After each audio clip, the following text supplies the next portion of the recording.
address your issues.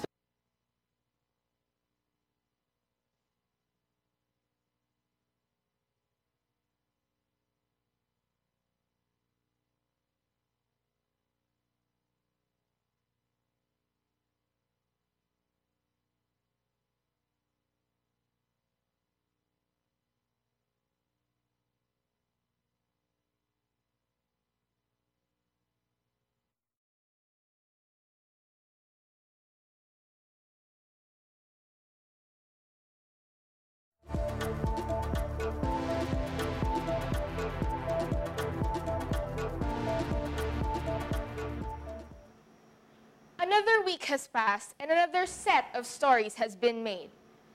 Themasians continue to make noteworthy and interesting events and announcements, giving you the freshest, latest, and unbiased reports. Here is Haylord Lavarias for the Varsitarians News Wrap. Good day, Themasians. This is Haylord Lavarias from the Varsitarian, and we bring you the top stories of the week.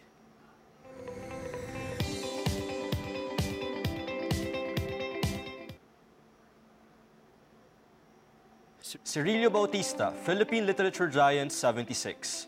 A titan of Philippine literature, national artist Cirilio Bautista died on May 6 at the age of 76. The former literary editor of the Varsitarian obtained his bachelor's and master's degree in literature in UST in City, respectively. In 1990, Bautista received his doctorate in language and literature from De La Salle. He taught literature and creative writing in UST from 1969 to 1970. Retiring is about the legacy. UST Rector tells 37 retiring faculty members. 37 retiring faculty members of the university were honored for their years of service on Wednesday at the Grand Ballroom of the Buenaventura Garcia Paredes OP building.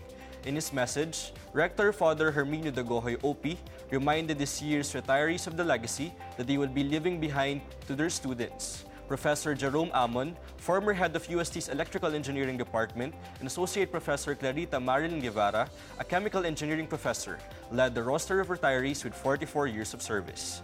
Vice Rector Father Richard Ang OP, Secretary General Father Jesus Miranda OP, and Cheryl Peralta, Vice Rector for Academic Affairs, joined the annual ceremony. Com Prof. Aurora Tuble, 52. Assistant Professor Aurora Tuble, who taught communication and journalism courses at the Faculty of Arts and Letters, died on May 6 after battling pancreatic cancer for 2 years. She was 52. Tuble taught in Artlets beginning 1999 and briefly served as journalism coordinator from 2005 to 2006. She obtained her bachelor's degree in communication arts at St. Paul University in Quezon City in 1986 and finished her master's degree at Ateneo de Manila University in 2002. Tuble was diagnosed with pancreatic cancer in 2015. Script writing, film criticism require understanding, Themasian film experts. Themasian film experts said writing and critiquing a film demand adequate understanding of the medium and its processes.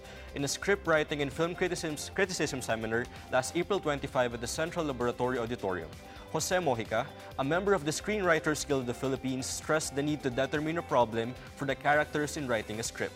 Paul Castillo, a critic who publishes film reviews on his blog Kung Sine Sine Lang, said one's view of a film required references. The seminar was part of Pluma, a series of creative writing seminars on literary and socio-political subjects, as the contribution of UST Literary Society for the National Literature Month.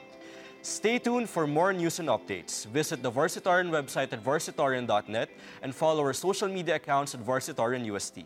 This is Haylord Lavarias. Good day.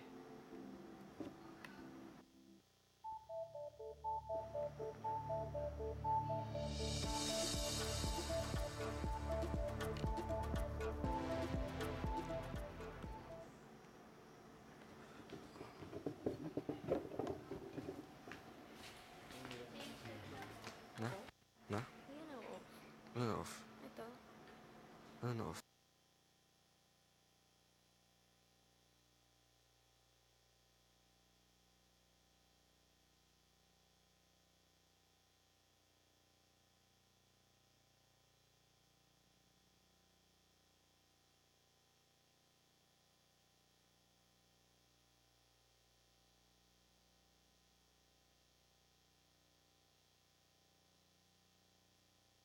Competition this season 80.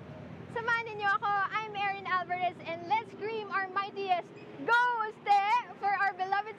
dance troupe as they roar and hopefully bring back the crowd to España.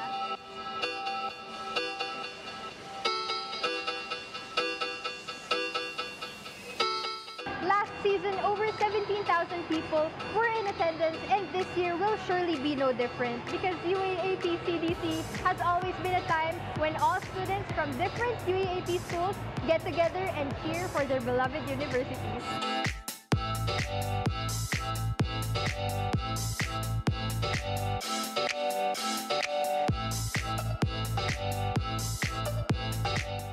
The USC Salingawi Dance Troupe shall perform 7 out of 8 participating schools this year with the return of the UP Pep Squad who sat out last season.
Binigay nila yung gusto nila and we're very proud of that. Nakaka-surprise siya at sobrang fulfilling. Ang dami pinagkaraman pero we're it! And that's it for the UAAP Cheer Dance Competition this season 80. Congratulations to all the winners and congratulations. Go! Steph!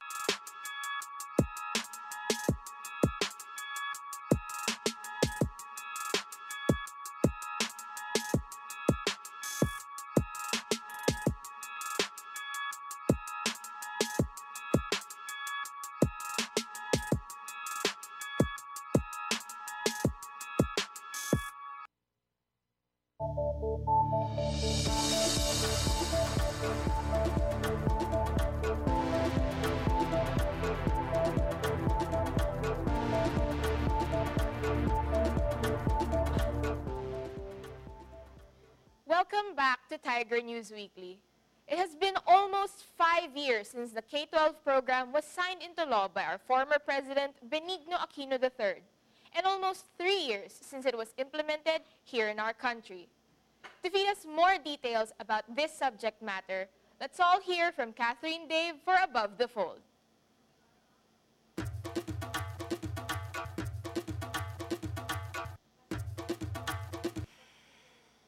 Student Joaquin Chua will graduate this year.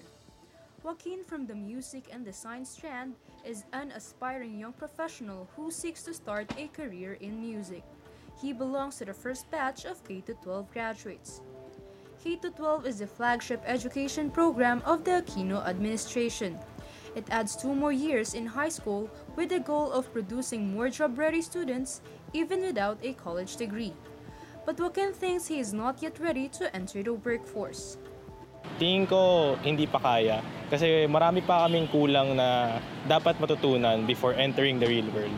Are the senior high school graduates ready to enter the workforce? The Philippine Chamber of Commerce and Industry said that SHS students need more time in their work immersion program before they could be considered as job-ready. The PCCI was referring to the work immersion program under the senior high school curriculum. Even if you go to college, you're not going to be ready for the world of work. unless you really acquire the qualifications and competencies for the particular occupations and the jobs that you are going to enter.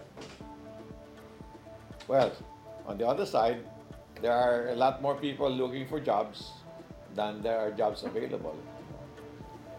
The Bureau of Local Employment said that the Department of Education may consider extending the hours of the students' work immersion.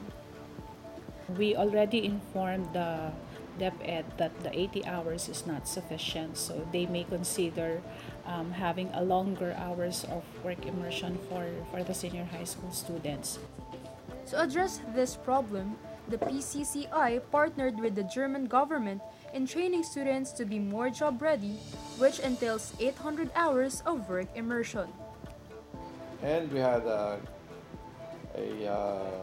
program that would enable them to gain the national certificate, and they got assessed by TESDA, and they passed they were granted the national certificate in 4 areas. Housekeeping, hotel and restaurant service, front office service, and tourism promotion. But the Department of Education defended the K-12 program, saying that it has equipped students with the values, knowledge, and skills that the industries need. DepEd also said that its strong partnership with different industries would enable graduates to strike a balance between theory and practice. However, according to the latest survey conducted by JobStreet, only 24% of employers said they are willing to hire senior high school graduates. 35% said they are not, while 41% said they are not sure. When we ask them, their priority is really to hire college graduates because their vacancies, even if they're entry level, require a certain specialization that a college graduate has. In an online exchange, the League of Filipino Students expressed agreement that SHS students are not yet ready to enter the job market. According to LFS, millions of SHS graduates will only add up to the growing number of reserve labor force. LFS added that the statement of PCCI only proves that the K-12 program is nothing but a scheme that aims to make cheap export workers. LFS also hit the number of internship hours in SHS program as they believe that it only allows company owners to exploit the free labor of students. Other youth groups such as the NUSP believe that senior high school students who plan to enter the workforce will add to the growing number of unemployment rate in the country. Actually, if we are referring to blue-collar jobs, ay hindi talaga magiging job ready yung mga senior high graduates. Pero if you are to assess kung ano yung mga possible jobs na pwede nilang mapuntahan, yan ay yung mga tinatawag nating cheap and semi-skilled labor. Kabataan Party List also said that the K-12 program is unhelpful to students.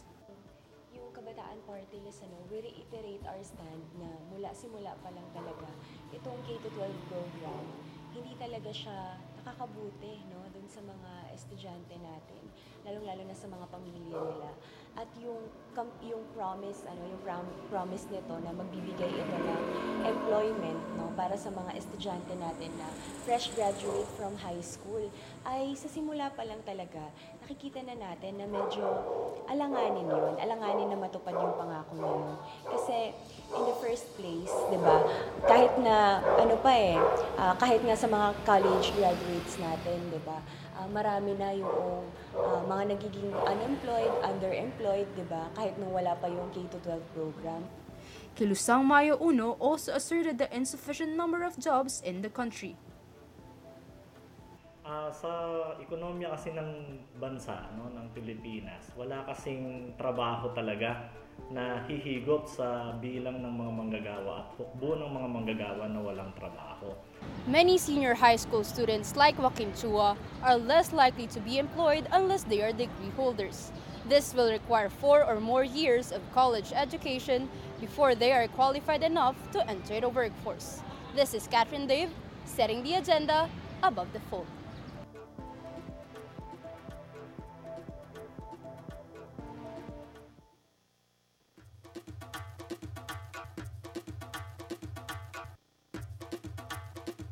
The University of Santo Tomas is set to welcome the first batch of senior high school graduates this year. These students are expected to be prepared for higher education. As they develop specialized skills, they are also expected to be job ready. Earlier this year, the Philippine Chamber of Commerce and Industry expressed doubt that SHS graduates are prepared to enter the workforce.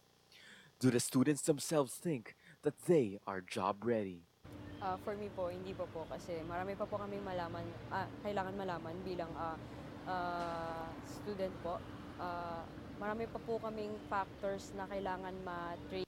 Hindi pa sa ganun kasi una sa lahat, syempre, mas iniisip ko pa rin na magkaroon muna ng degree sa college bago magtrabaho. And pangalawa, para sa akin, opinion ko lang naman, masabi ko na hindi naman kami parang ginawa talagang ready.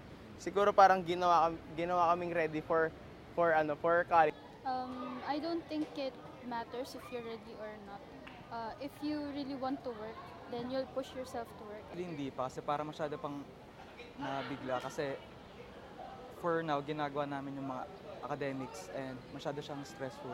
Tapos kapag magtatrabaho na kami for this year, parang masyado pang biglang, parang may kulang. Hindi pa po kami ready sapagkat kakasimula pa lamang po ng K-12 dito sa educational system natin sa Pilipinas. So, kumbaga parang naging eksperimento pa lang po kami. Hindi pa po konkreto lahat ng mga bagay na kailangan natin para sabihin talagang job ready ang katulad po naming senior high school student. Ako, from academic strand, feeling hindi ako job ready because we are prepared for tertiary level. Pero kay nasa iba na sa TechVoc, maybe they are job ready. The K-12 program equips students with knowledge and skills needed in the market. For now, one thing is for sure. The merits of this education program will only be realized in the succeeding years. This is Keith Sazon for Vox Tigris, the voice of the Tigers.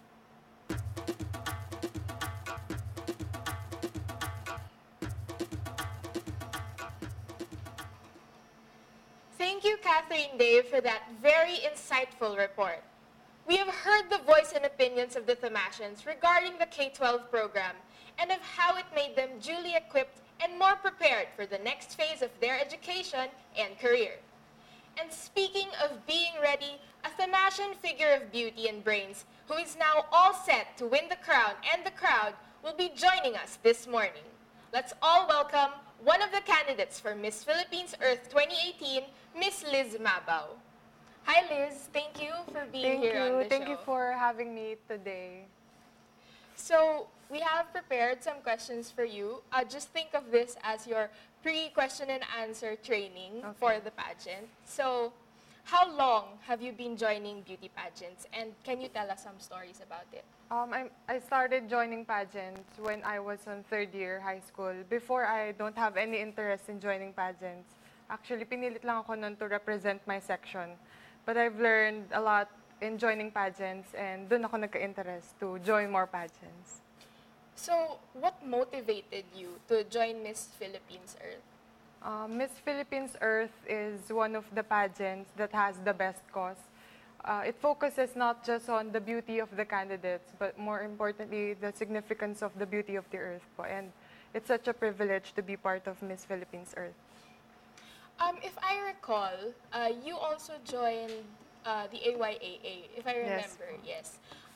But you were not chosen to represent the artlet community. Yes. How did that feel for you? It's okay because I know it's also my negligence. I was late during the pageant. And I think yung nanalo naman is deserving. So, it's okay. So, could you tell us about your advocacy? My advocacy in Miss Philippines Earth is to go green. It is to promote the knowledge, awareness, and practices of environmentally friendly and economically responsible lifestyle to help protect our environment and, of course, to sustain our natural resources. So, you talked about going green. Has that become a part of your lifestyle? Yes, actually, we promote the no plastic Yes. We are required not to use plastic and to bring tumbler every time we have an event, and silver spoon and forks, and no straws. Okay. So what are your preparations for this competition? We do a lot of training, pasarela training, Q&A, and of course diet and workout. Can you talk more about those kinds of preparations that you've been experiencing? As much as possible, we have a training 2 times a week. Pasarela, we go to KF QC for our Pasarela walk, and we do a lot of readings ng mga current issues about environment and diet and workout. 5 times, almost 5 times I do crunches, 5 times a week. How can you connect the advocacy of Going Green to something as big as a beauty pageant?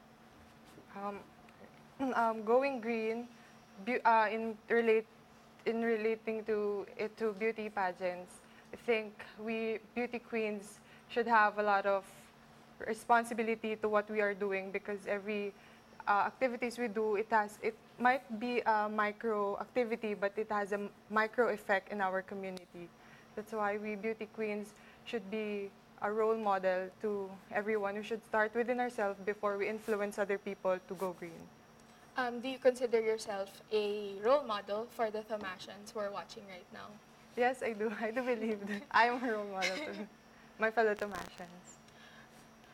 So how do you balance your studies? You are a student still, so how do you balance your studies and practicing for the pageant? Actually, that's one of my problems.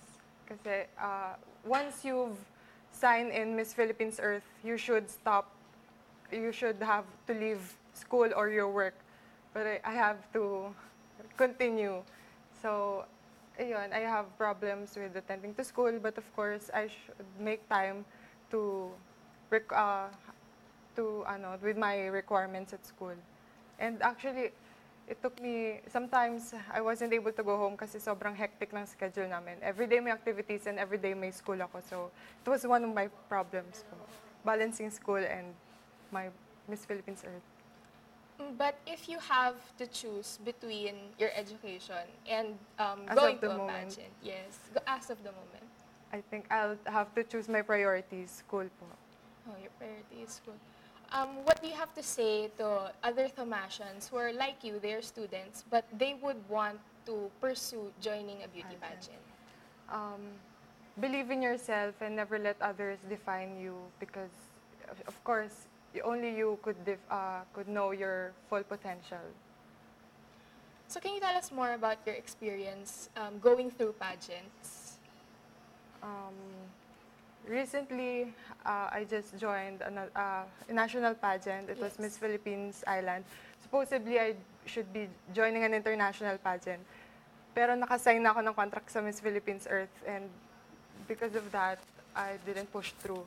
But I think Miss Philippines Earth is a much better platform for my dreams to join bigger pageants po.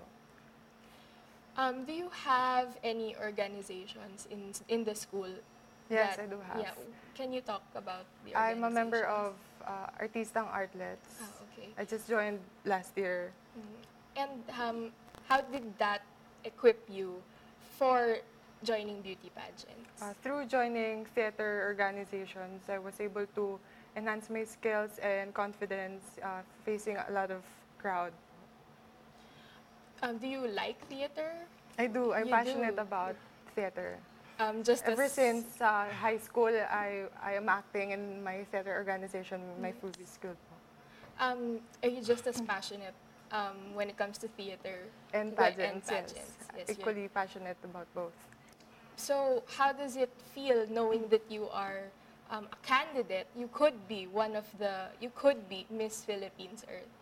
It's such a privilege, and syempre nakakakaba, nakaka-pressure na I'm one of the contestant in one of the most prestigious pageant in the Philippines. Are you the youngest? No, the youngest is 18 and I'm already 19, so second to the youngest. Oh, but you're one of the Yeah. youngest. So how does it feel competing against, there are ladies who are much older than you. So how does that feel? I think age should not be a basis of one's credibility and ability to compete. I think I'm already equipped naman na to compete with much older girls. Okay.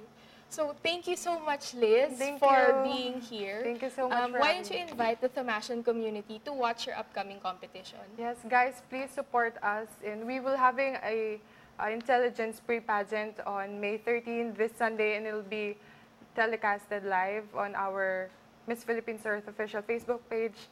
And of course, our coronation night on May 19, Saturday, and it'll have a late telecast on ABS-CBN May 20. Thank you. Thank you so much, Liz. And I am sure that the whole Thamasian community is rooting for you. I'm rooting for you. Thank you Good so luck much. and congratulations. So, no matter what happens, we just want you to know that you have made us so proud already and proving that you are indeed competent, compassionate, and committed, which are the Thamasian core values. Thank you. Tiger News will be back after a short break.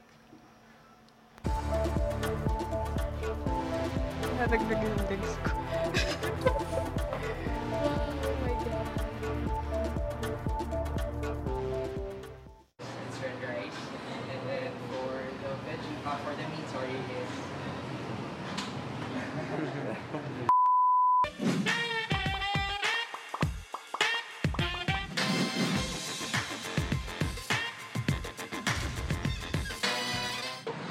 These days, it's hard to find a food place that isn't expensive and a little unhealthy. As students, we want something affordable and healthy, right, Claudette? Tama ka dyan, Kim.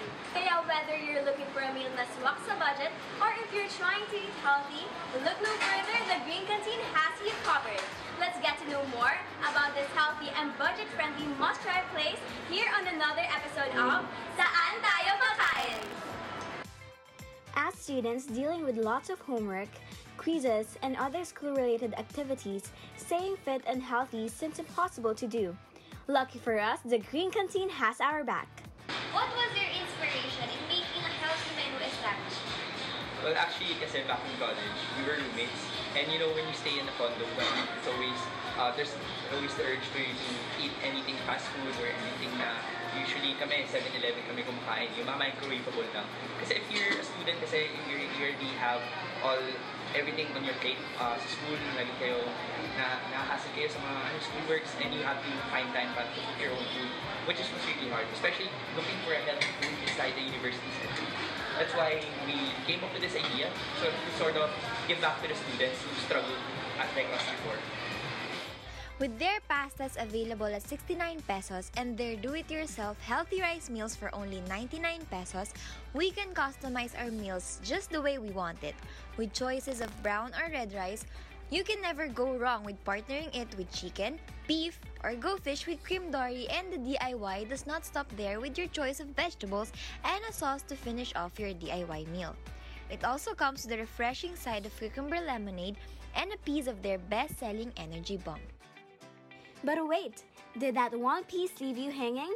Then look no further, as the Green Canteen also sells their best-selling energy bombs, filled with peanut butter and vegan dark chocolate chips that everyone, diet man o hindi, will surely love. Available in a big tub or a small tub for 280 and 140 pesos respectively.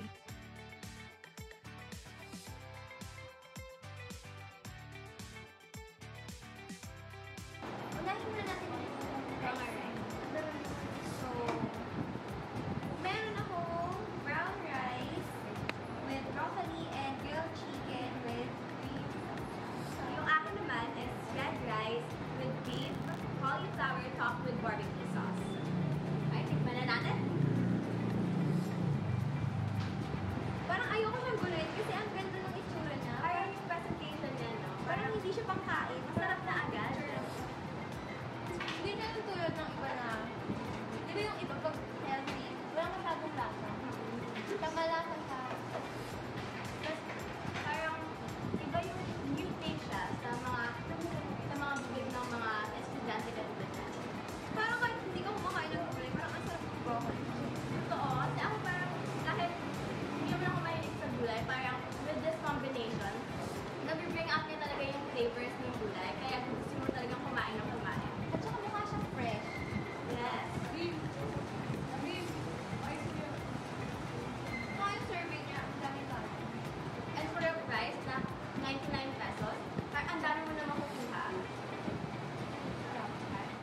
So hurry along to the food strip 1229 Navarra Street, Sampaloc, Manila, and give your body the nutritious and budget-friendly meal it deserves with the Green Canteen.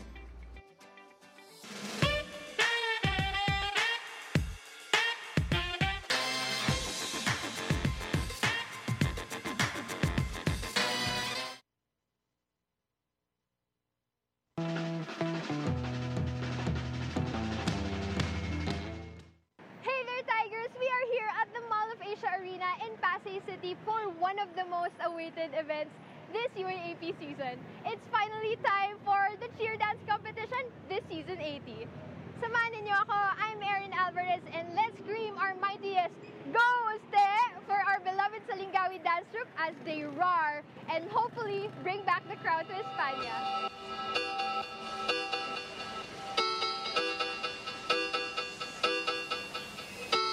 Last season, over 17,000 people were in attendance, and this year will surely be no different because UAAP CDC has always been a time when all students from different UAAP schools get together and cheer for their beloved universities.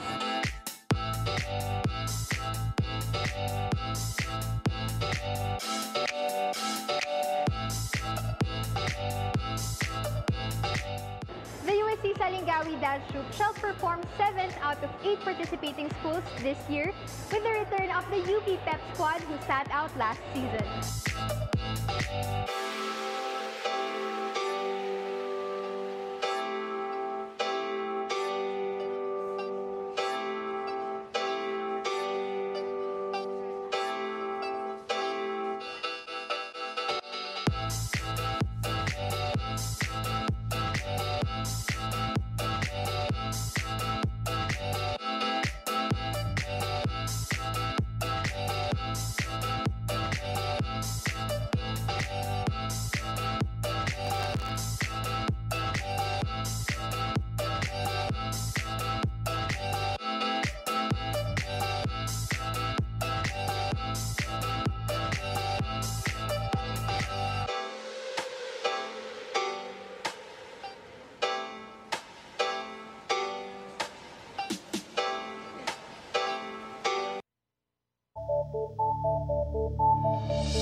And you're tuned in to Tiger News Weekly. From tackling matters about education and celebrating the beauty and excellence of Tamashans, why don't we further freshen up ourselves with the hottest sports updates we've all been waiting to hear?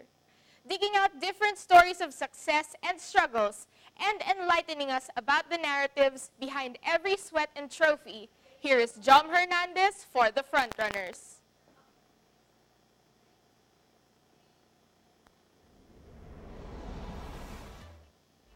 Good day, Tamashans. This is Jom Hernandez from the Frontrunners saying that the University of Santo Tomas successfully defended the overall championship crown here in España. You heard it right, everyone. What a way to end the season with a back-to-back win. Here are more details on our rundown. With 283 points, the University of Santo Tomas finished on top of the general standings for the UAAP Season 80 overall title. The USC Growling Tigers took home 6 golds, 7 silvers, and 3 bronze medals as they win their 42nd overall title. The De La Salle University followed in second place with 269 points, and the University of the Philippines gets third with 234 points. UST loses on its final game against UP in the UAAP Season 80 football finals. Despite their defeat, UST's Zaldi Abraham Jr. took home the Best Goalkeeper award. 8 players are expected to graduate this year with Jopre Del Molino, AJ Pasion, Marvin Briseño, Gino Clarino, Kenneth Tuazon, Efren Minaez, and Darwin and Junition Busmillon. The UST Growling Tigers finds a new player in Solmain Chabio to play the UAAP basketball.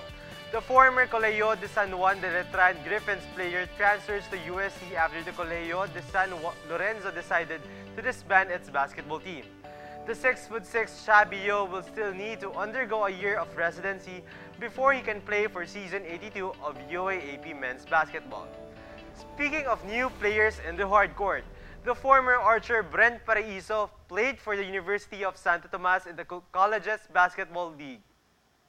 Paraiso, who took a leave of absence from the archers, scored 17 points, 2 rebounds, 5 assists, and 1 steal in the block for the Growling Tigers. Sherwin Concepcion, a former player from the Mapua University, also scored 38 points and 10 rebounds for the Growling Tigers.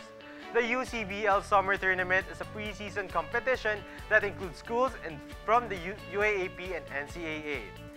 And volleyball, the Philippine Bets lost to their respective matches in the Manila Open of the Federación Internacional de Volleyball Beach Volleyball Tour at the SM Sands. Golden Tigress Sherry Rondina was paired with former Ateneo de Manila University Lady Eagle Angeline Gervasio in FIVB. Their pair lost to Japanese players in the quarterfinals, finishing 6th, the highest in the women's team. In men's play, the former Tiger spiker Chris Roy Guzman and Henry Pacanya lost to Taiwan's Wang Qinju and She Yanzhen. Winners in the FIVB will take home $10,000 and ranking points for winning country.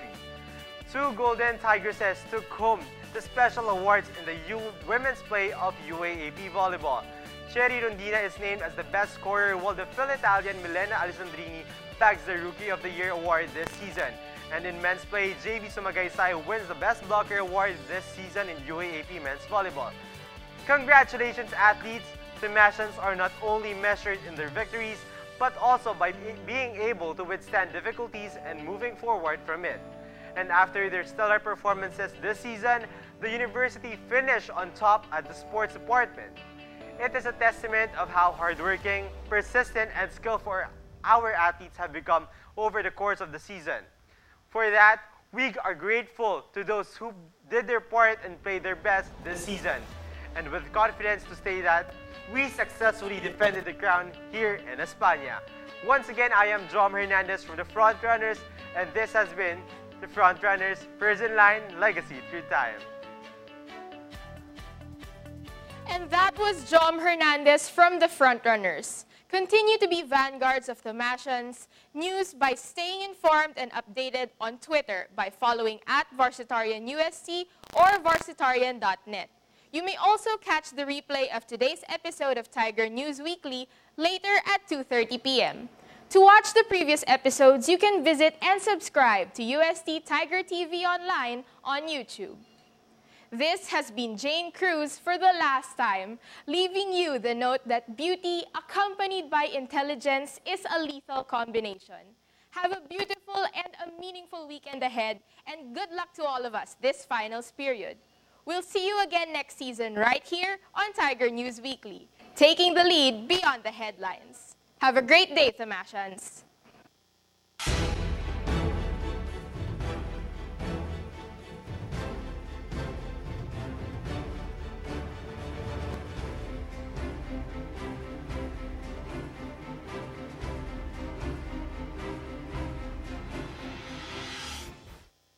Away from the finish line, we are holding our breaths on who comes out on top in UAAP Season 80. The Thamashan athletes have been training and playing their hearts out from the very beginning, and from this point, their hard work are beginning to show. And whatever it is that they take home, we are here to give them the reward for always delivering their best. Good afternoon, Thamashans. I am Baileys. And I am Michaela, and you are watching The Frontrunners, First in Line, Legacy Through Time.